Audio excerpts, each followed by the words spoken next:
The government has no authority over your conscience. It can't, right? The government can't reach into you and change your beliefs. Not only should it not, it doesn't have that power. So it would be impossible and wrong for the government to say, start trying to regulate your beliefs or something like that.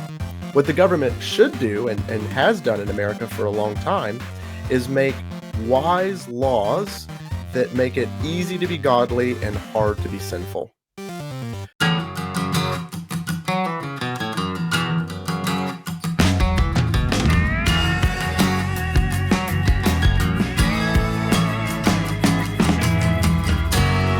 Welcome to the Conversations That Matter podcast. I'm your host, John Harris, for a discussion today about this book. It's called King of Kings by James Baird, and it's actually a pretty short book. I was a little intimidated when I first saw this. My friend, Pastor Sean McGowan, actually sent it to me in soft form and said, you got to read this. And I was like, oh, I got such a big stack of books. And then when I finally today, because I knew I was going to be doing an interview, I took it out. I was like, oh, this isn't that bad at all.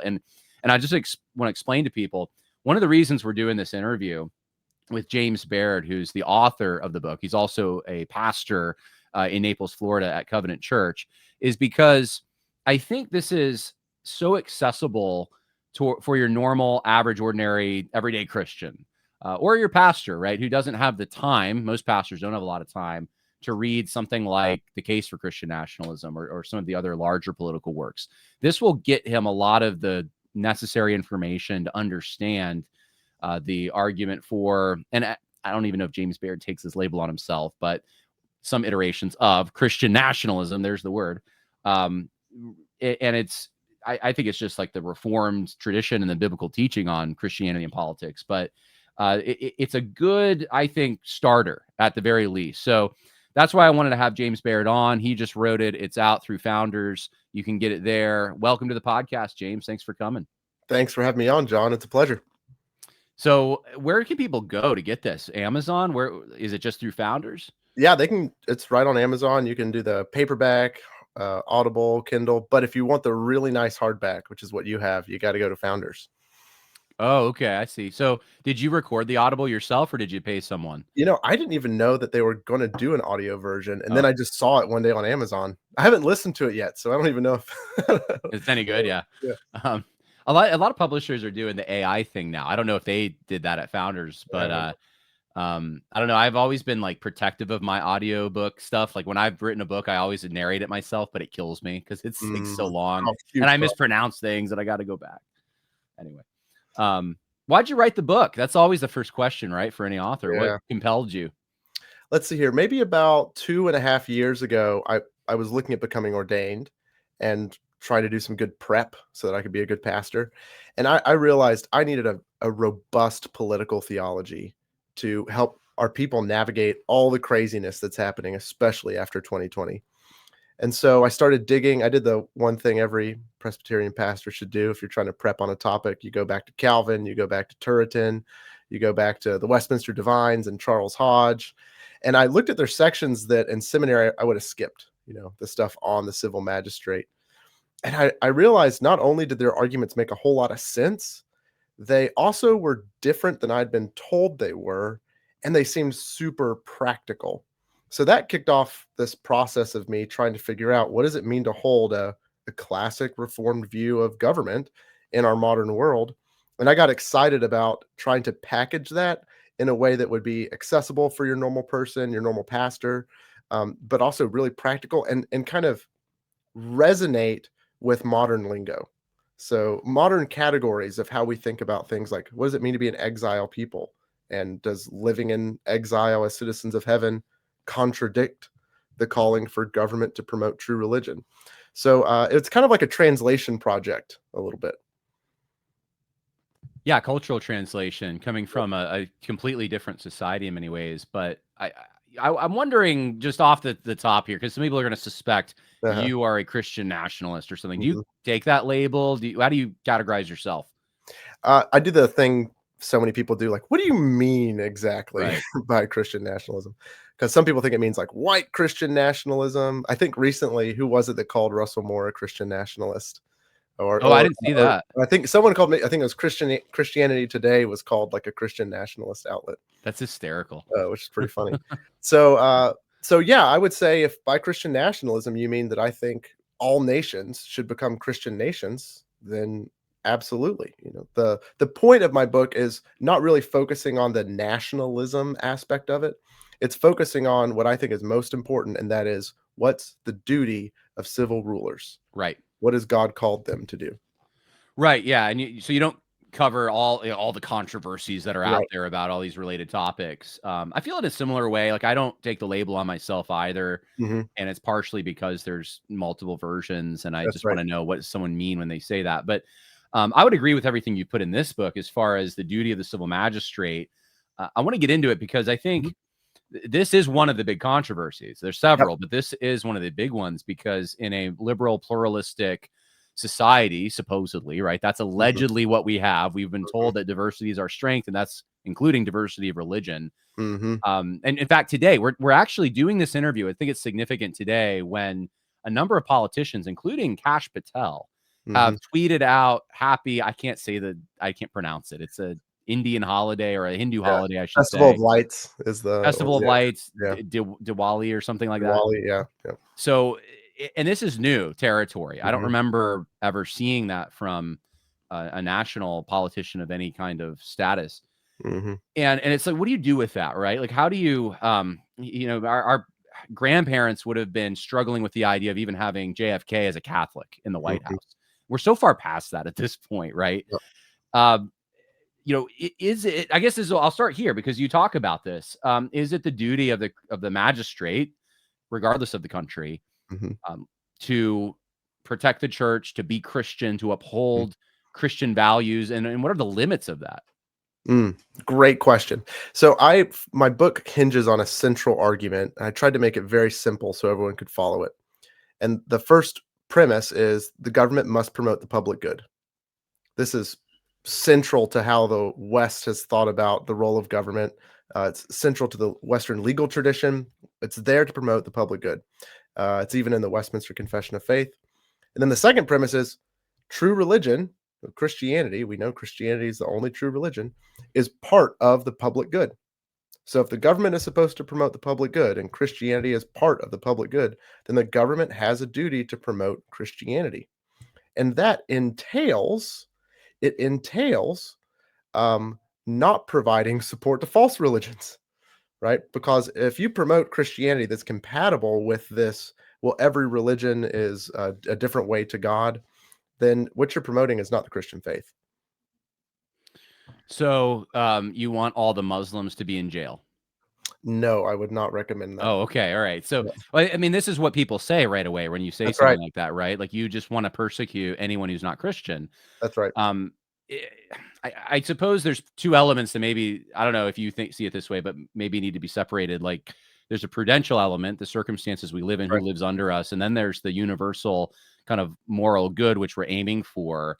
Maybe start there. Like what's the universal moral good when you say Hmm. that the civil magistrate should promote Christianity? Does that mean he's going to take it upon himself to build churches? He's going Right. to go baptize, and you're Presbyterian, babies.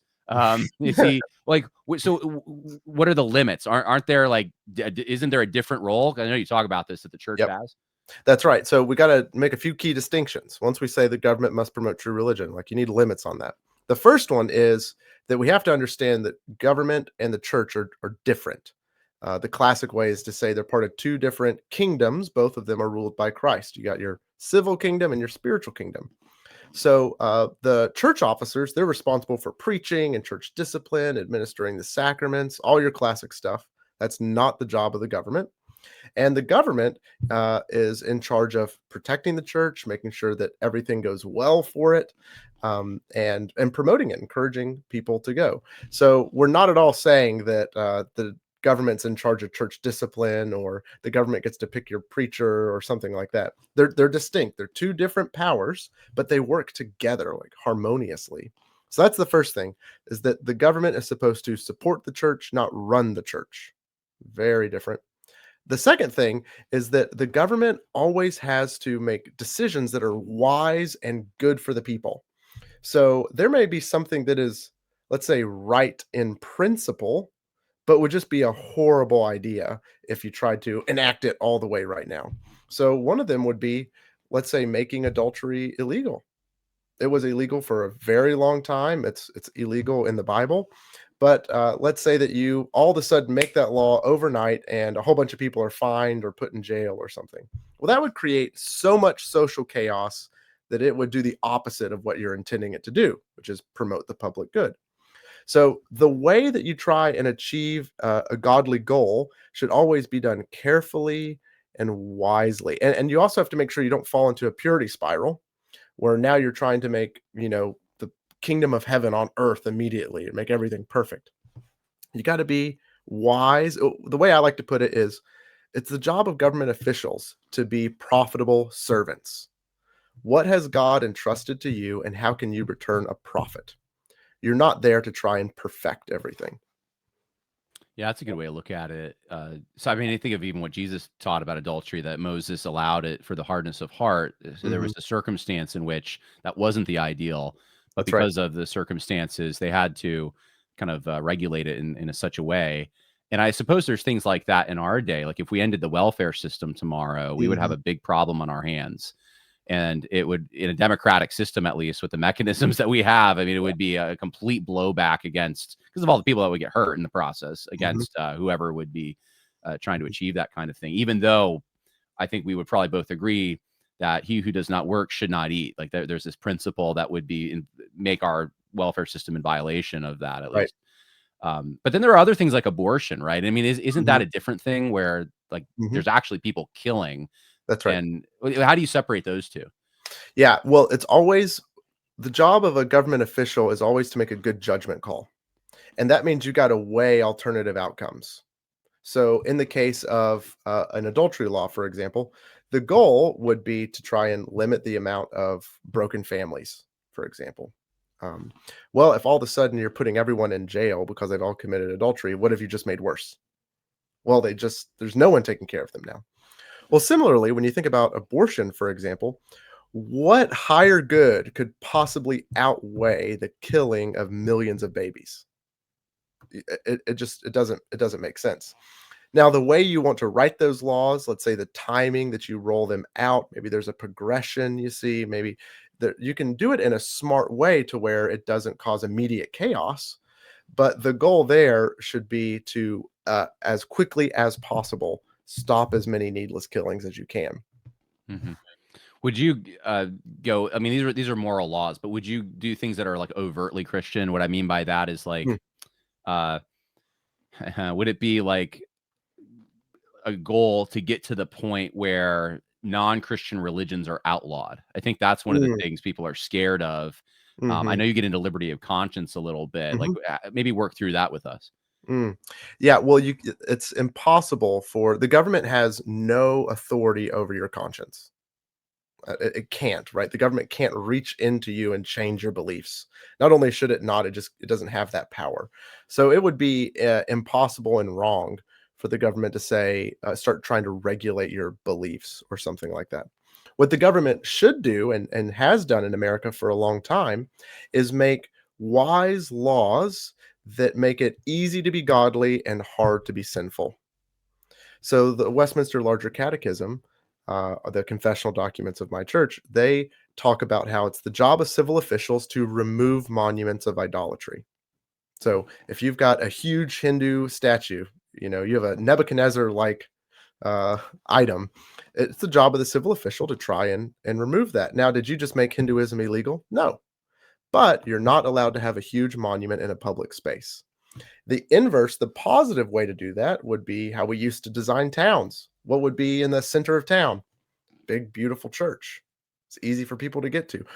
There's even a law at Princeton University where no building can be taller than the chapel. Hmm. And so when they wanted to build a big library, they had to do it multiple stories down underground because it was a regulation that was on the university. I did So you not know see, that. yeah, isn't that crazy? So you can see there, we're not making a religion illegal. There's toleration for people who aren't Christian, like absolutely, but you're still, in this example, designing public spaces so that you're encouraging people to be Christian and making it very hard to be non-Christian. Right. So I guess I want to put a fine point on this. Mhm, Restaurant that has a Buddhist statue inside. I mean, it's a mhm, uh, mhm, private property. I mhm. mean, do you have an opinion on that? Because I mean, I see that all the time when I go to get Chinese food or Yep, something. yep. That would be an idol. It would be an Um, idol. right. So, I mean, should there be a law that says, hey, you can't put that up? Well, so now we're getting into the first thing that I would say is like, no, we're talking about public spaces that are getting regulated, right? This is So a that private means space. that's Right. a right, it's private business, right?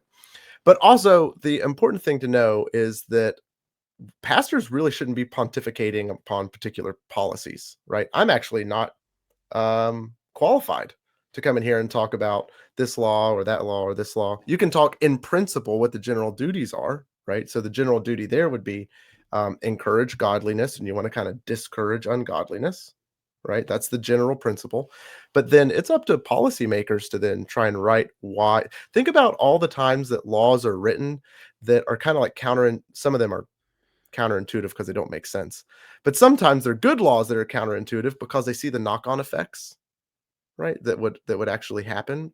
And so policy writers have to think about these second order, these third order effects, raising the tax on this thing over here to try and reduce that thing over there.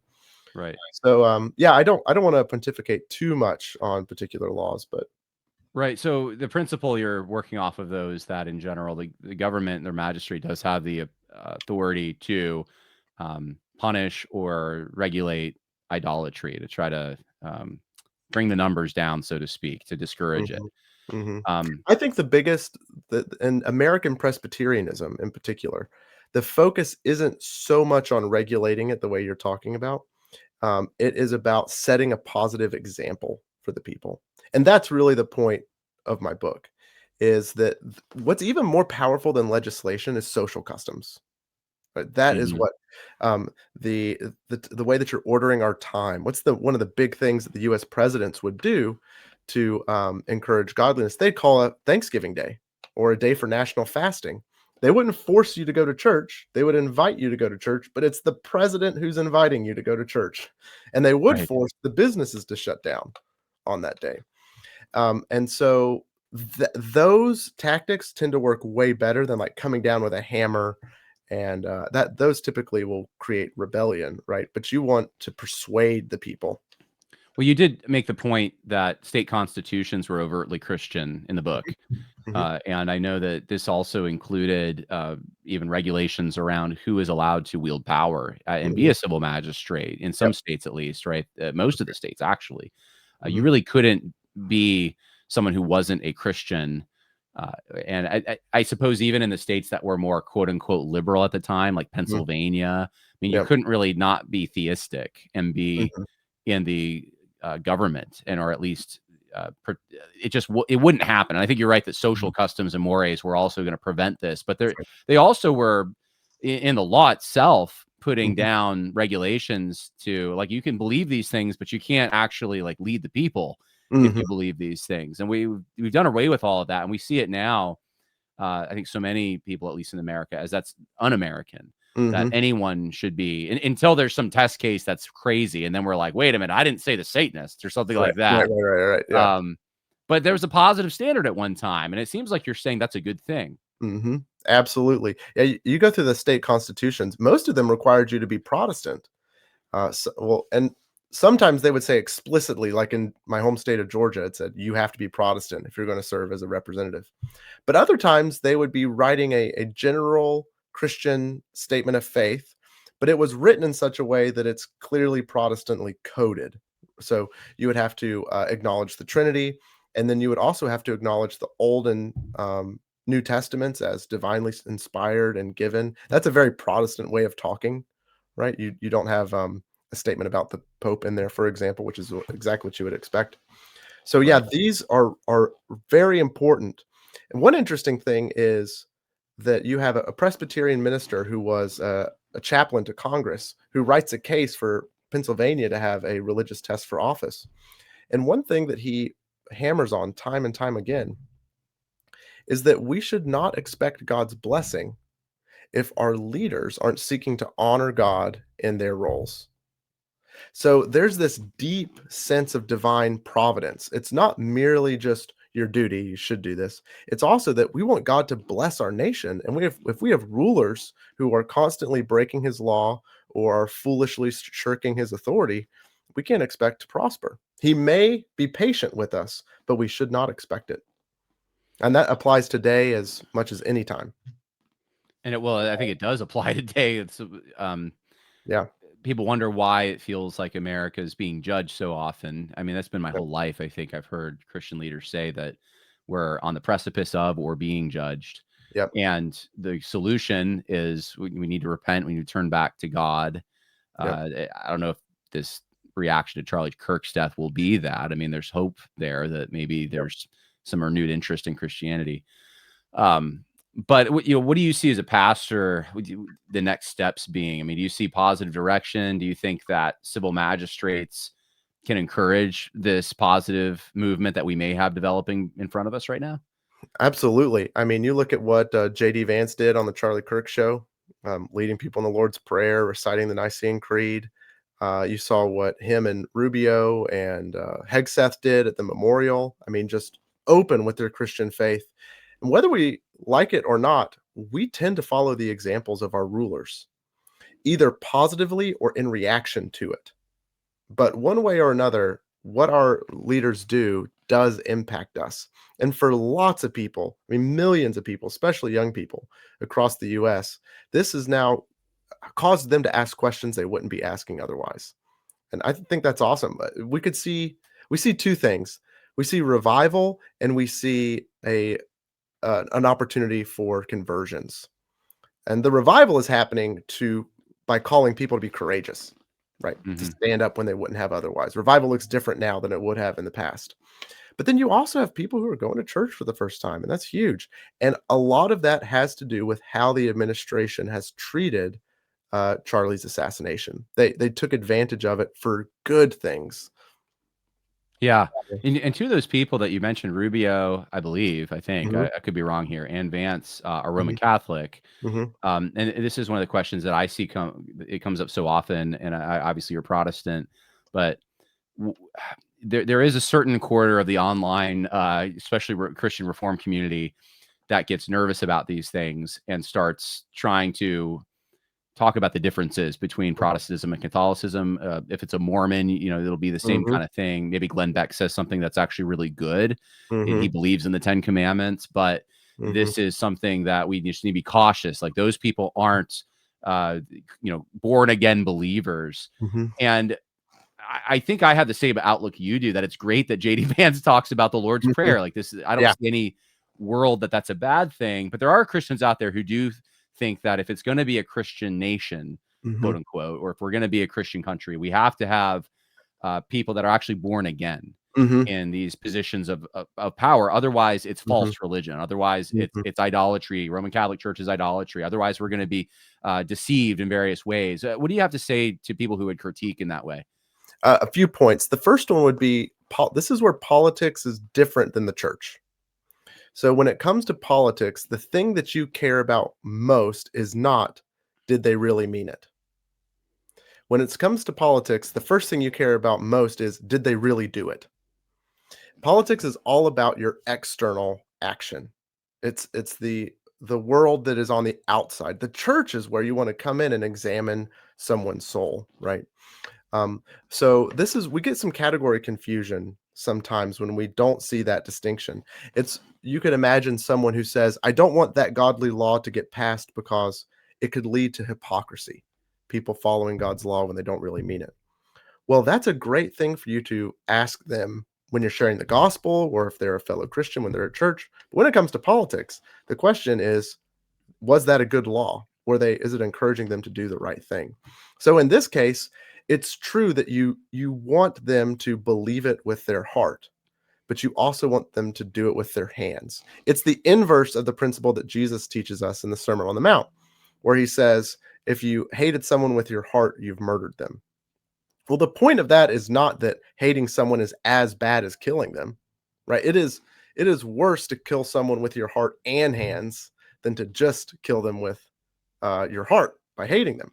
Well, if you flip that, it's the same idea here where you want them to act like a Christian and you pray that they will really mean it, but you at the bare minimum want to make sure that they're doing it. And you also have to look at your options. What's the next best alternative to what we currently have? And in that sense, I would say we don't deserve J.D. Vance. As a nation, you look at the way we've rebelled against God, how we've been lazy and self-seeking. We should be thankful that we have a man who is leading people in the Lord's Prayer and reciting the Nicene Creed. And then we ask for more on top of that. The second thing that I want to say is, well, first, it's about outward action. That's what matters most. Second, I would say that J.D. Vance is probably, I need to turn this setting off my computer. Wait, what? Yeah, what is that? I'd never seen that before. I think I got some other ones too. Wait, what if I do it? No, it doesn't do it for me. No, it's just my computer. Does this one want to do it? It's like, okay. It does weird stuff. Anyway, what was I saying? That was great. Yeah, the computer was agreeing with you, what you were saying there. Your second point about Vance.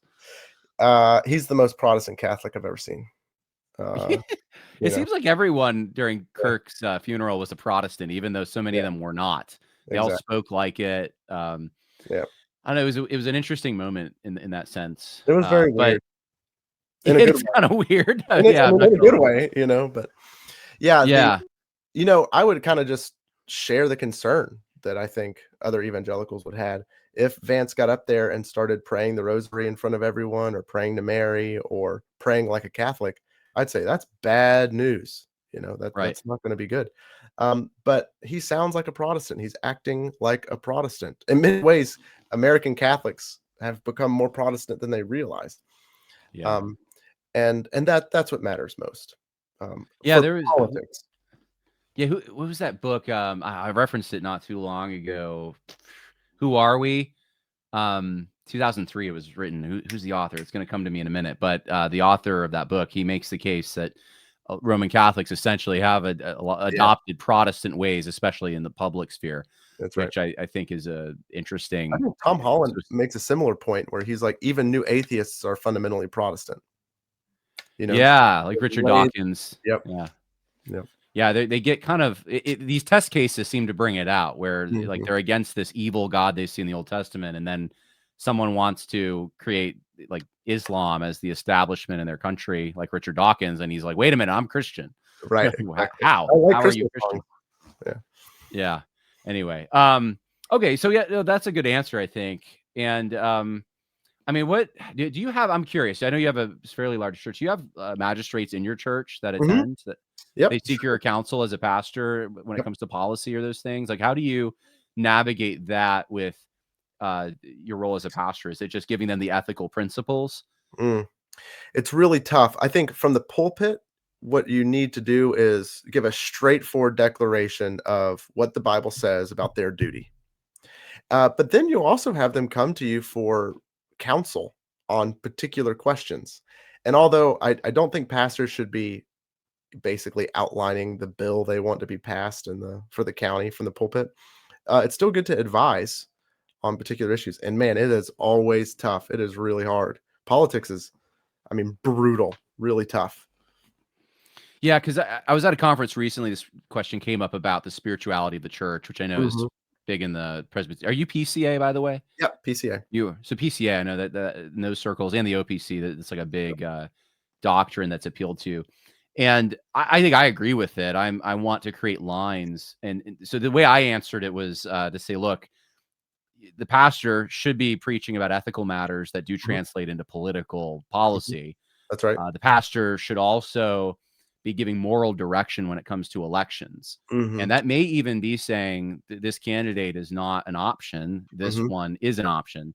What I don't like, and what I think violates the spirituality of the church, is when the electioneering happens in the church. And this is the best I've been able to try to draw the line. Maybe you have a better way, whereby Sunday morning service becomes a rally for a political candidate or a political cause. And you lose the sense of we're actually here to orient ourselves to the transcendent realm and to a holy God that's timeless. You become more immersed in the specific context of a political season, and it's a distraction from the things that set the church apart. So, I mean, do you have a way of maybe you like the way I said it. Is there another way to I like the way you draw those said lines? it. I like the way you said it. I think that there's a theoretical answer that helps provide a framework, and it's when you understand what the job of politics is. So, politics don't decide the moral law. God does, right? It's the 10 commandments. Politics is all about the smartest way to help people follow it in your current situation. So, best example, sixth commandment is don't kill anybody. What does that mean? Well, it means you shouldn't be going too fast on the road because you might accidentally kill someone. Well, then you have to make a particular decision. Should the speed limit be 35 or 36 miles per hour? That is the job of a government official, right? Or maybe it should be 45 or 55 or 25. The pastor cannot make those determinations. That is the job of the civil government to make that judgment call. But the pastor can say, listen, you got to protect life. That's the sixth commandment. You guys need to be going slower, and I want to call on our government officials to do something to stop this epidemic of needless road killings because people are going too fast. Right. So you preach the moral duty. You can even apply the moral duty to a particular circumstance from the pulpit, but you cannot venture into the judgment call that's left up to the civil officials.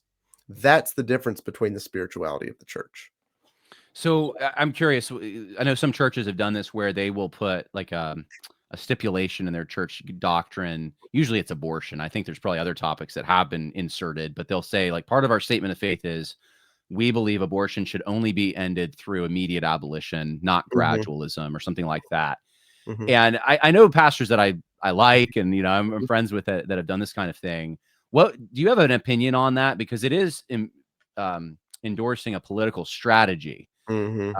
And I don't know where you land on that whole debate, but I'll be honest I think for that's a myself. go Oh, ahead. I was just gonna say, like, I get nervous. I Yeah, tend to get nervous because I've seen on the left what happens mhm. when you start going down this path. But what do you say?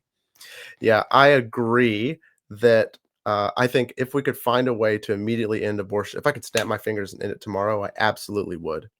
But when you start you gotta be careful. You gotta be careful about binding the conscience of your civil rulers. So, the reason is, should they be doing everything they can to end abortion immediately? Absolutely. But you gotta understand there are so many things that they are weighing, that pastors usually aren't even aware of, the different trade-offs that are happening, and you gotta give them space to make the right political judgment call in that case. Gotcha. So, yeah, I would be very concerned about being too detailed like that. Gotcha. Okay. Well, I want to just let people know they can get the book. So, King of Kings is the name of it, and James Baird is the author. He's the pastor down in Covenant Church, Naples, Florida. Is there any way that people can reach out to you if they have questions on social media or anything like that? I don't know. You're probably guarded with your time as a pastor, but I try. Yeah, yeah, you can follow me on Twitter and DM there me, you and go. I'll yeah, talk to whoever. Okay. James Beard. Yeah. Is it just James Baird is the handle? I think the handle is James_D_Baird. I should find a better one. Yeah, well, I mean, you probably weren't the first James Baird to try to sign up. All right. Well, I appreciate it. Thanks for being on the podcast. Thanks for talking about the book, and God bless. I hope you sold a lot of copies. Yeah, thanks, John. Appreciate it.